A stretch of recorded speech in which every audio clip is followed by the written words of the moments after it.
I designed, after my first voyage, to spend the rest of my days in Baghdad, but it was not long ere I grew weary of a most comfortable and enjoyable life, in all solace and delight. Until one day, my mind became possessed with the thought of traveling about the world of men and seeing their cities and islands.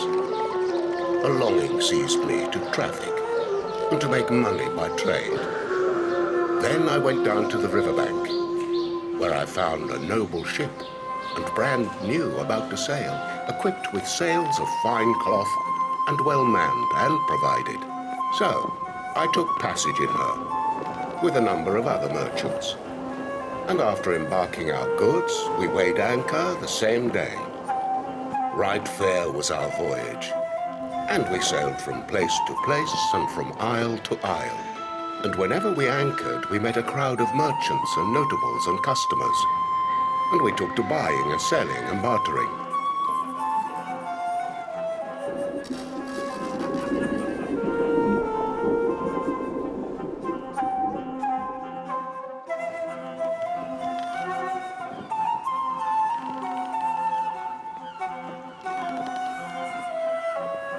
At last, destiny brought us to an island, fair and verdant, in trees abundant, with yellow ripe fruits luxuriant, and flowers fragrant, and birds warbling soft descant, and streams crystalline and radiant. But no sign of man showed to the descrier, no, not a blur of the fire.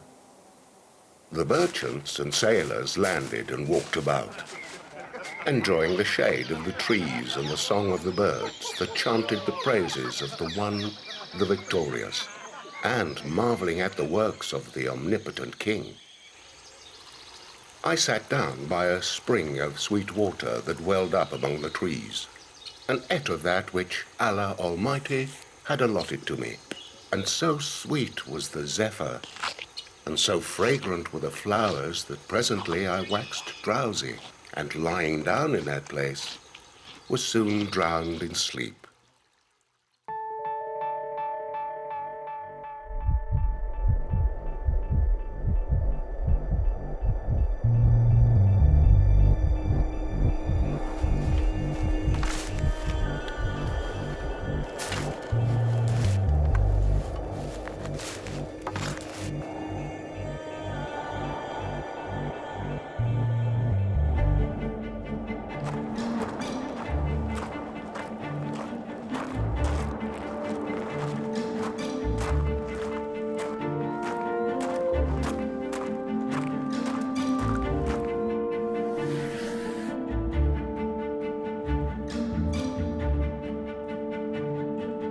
The day being near its fall, and the sun being near the horizon, behold, the sun was suddenly hidden from me, and the air became dull and dark. Methought a cloud had come over the sun, and I saw that the cloud was none other than an enormous bird, which as it flew through the air, veiled the sun, and hid it from the island. And I remembered a story I had heard aforetimes, how in a certain island dwelleth a huge bird, of gigantic girth and inordinately wide of wing, called the Roc, which feedeth its young on elephants. I was certified that the dome which caught my sight was none other than a roc's egg.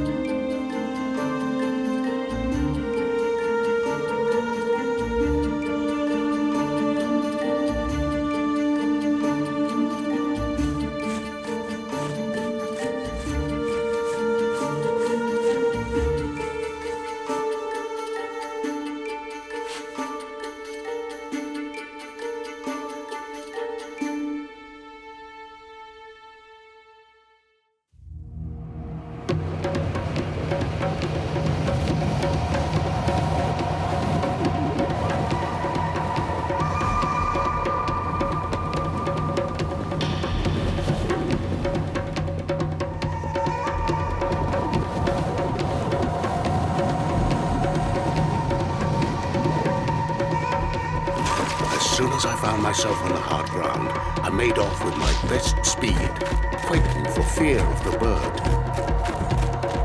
Then I saw it catch up in its huge claws something from the earth and rise with it high in the air, away, clean out of sight.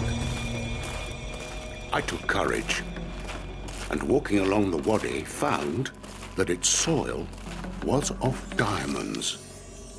Diamonds of a size I had never seen before. The day began to wane as I went along, and I looked about for a place where I might pass the night. Presently, I caught sight of a cave at some distance with a narrow doorway, when suddenly, out of the shadows, the valley swarmed with snakes and vipers, each as big as a palm tree.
For many years we cast meat, fresh and sticky with blood, down this mountain, so some of the gems cleave to it, said the merchant.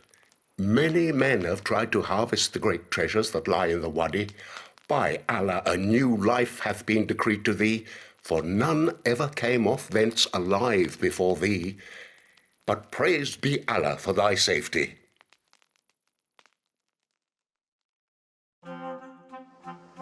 I arrived home with great store of diamonds and money and goods, then gave alms and largesse, and bestowed curious gifts and made presents to all my friends and relations, and forgot all my sufferings in the pleasures of return to the solace and delight of life, with light heart and broadened breast. This, then, is the end of the story of my second voyage. And tomorrow, Inshallah, I will tell you what befell me on my third voyage.